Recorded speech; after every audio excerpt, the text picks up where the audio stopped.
हो, तो उर्ली कांचन पोलीस स्टेशनची हद्दीमध्ये 24 तारखेला संध्याकाळी 5:30 वाजताचे सुमारास 7:30 वाजताचे सुमारास एक 30 वर्षाची महिला दीप्ती रोहन चौधरी यांनी गळफास घेऊन सुसाईड केला आणि त्याचे फॉलोअपमध्ये कंप्लेंट आल्यानंतर ते गुन्हा दाखल करण्यात आलेला आहे। त्यामध्ये 22/2026 BNS ची कलम 80, 108, 85, 79, 89 आणि 352, 351, 115 आणि 3-5 या खाली गुन्हा दाखल आहे।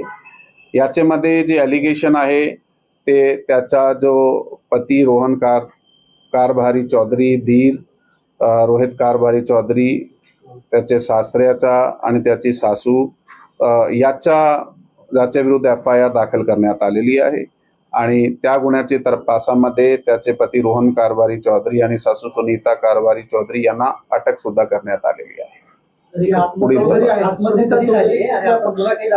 कुठल्या पक्षाचे आहे आणि दीप्ती चौधरीची गर्भनिदान चाचणी करण्यात आली होती, त्याच्यामध्ये दीप्ती चौधरीची गर्भनिदान चाचणी करण्यात आल्याची माहिती आहे।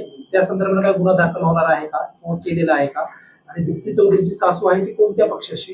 ती एका पक्षामध्ये ते गावाचे सरपंच आहात आणि त्याच्याबरोबर ती जे PM रिपोर्ट आहे त्याची सविस्तर रिपोर्ट आल्यानंतर आपल्याशी शेअर करण्यात येईल। फिर्याद आहे त्याच्यामध्ये तिनं म्हटलं की चाचणी केली होती, तर मग त्याची दृष्टीने आमची चौकशी चालू आहे, ते तपास चालू आहे। ज्या ज्या ठिकाणी त्यांनी आमच्याकडे माहिती देण्यात आलेली आहे त्याचा पुढील तपास चालू आहे। जसा काही निष्पन्न ते सगळं निष्पन्न तपासामध्ये झाल्यानंतर आपल्याला माहिती देण्यात पोलिसांनी हलगर्जीपणा केला असा आई-वडिलांनी आरोप केलाय, गुन्हा दाखल करायला यामध्ये 24 तारखेला संध्याकाळी हे घटना घडली।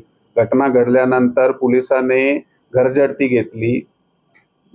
घेतली आणि त्यामध्ये हे इन्शुअर केले की कोणत्या प्रकारचा सुसाईड नोट किंवा दुसरा काही इतर साहित्य घरी उपलब्ध आहे का। कोणताही सुसाईडचा केस ज्यावेळी घडते त्यावेळी ED दाखल केली जाते। ED दाखल करण्यात आली होती आणि नंतर ते जबाब आल्यानंतर त्याच्यामध्ये कलमवाढ केली जाते आणि 25 तारखेला त्याच्यात गुन्हा दाखल करण्यात आला आणि त्याचे नंतर 2 आरोपीला पती आणि त्याची सासूला अटक सुद्धा करण्यात। यामध्ये अजून सध्यापर्यंत असा काही डॉक्युमेंट सापडण्यात आलं नाही। आता FIRचा जे कंटेंट आहे त्याप्रमाणे त्याच्याकडून वेळोवेळी अशा प्रकारची मागणी करण्यात आली होती, पण आता तपासामध्ये त्याचा नेमका काय काय होता ते आपल्या समोर येईल। हो, दाखल झालेला आहे। ही कलम आता BNS ची कलम 80 झालेली आहे, 85 झालेली आहे। हुंडाबळी आणि ते त्याच्या बाबत आमची टीम कार्यरत आहे।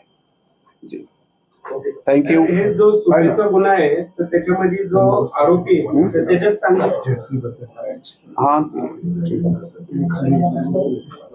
सर, सुपेचा जो गुन्हा आहे त्याच्यात सांगितलंय की 4 गुन्हे दाखल असून खुनाचे त्यात 5 व्यक्तींचा खून झालाय, तर डबल मर्डर आहे का? कुठला? नाही, आता मध्ये हे आहे त्याच्यामध्ये जे माहिती आहे कोणाकोणाचा त्यामध्ये अगोदर केला होता त्याची आमच्याकडे डिटेल आहे। मर्डर आहे आधीची 2, त्याच्यात एक डबल मर्डर आहे, एक डबल मर्डर आहे 2018चा जे केस आहे। हो, नाव काय? मी सांगितलं अल्पाजुलाम आहे। हो, त्यात ते नमूद केलं आहे, आपण वाचला तर प्रेस नोट मध्ये सगळी डिटेल आपण दिलेली आहे। लिहिलं नाही? ठीक आहे, ते अपडेट करून देतो। ठीक। सो उर्ली कांचन पुलिस स्टेशन की हद्दी में एक सुसाइड केस में एक गुना 22/2026 BNS की कलम 80, 85, 108 और 89 में दाखिल किया गया है और इसमें 24 तारीख की शाम को 7:30 बजे के आसपास एक महिला ने सुसाइड किया और सुसाइड के बाद इसमें जवाब होने के बाद 25 तारीख को इसमें केस दाखिल किया गया। जो केस दाखिल है वो 4 लोग हैं, उसके पति रोहन चौधरी, उसका जो देवर है रोहित चौधरी, जो फादर इन लॉ है कारभारी चौधरी यानी सासू सुनीता चौधरी, जिसके विरुद्ध गुना जो है वो दाखिल किया गया और इसमें उसके पति और सासू दोनों को अरेस्ट किया गया है और आगे का तपास है वो चालू। ने क्या कहा है सर आपको, पुलिस को क्या बताया?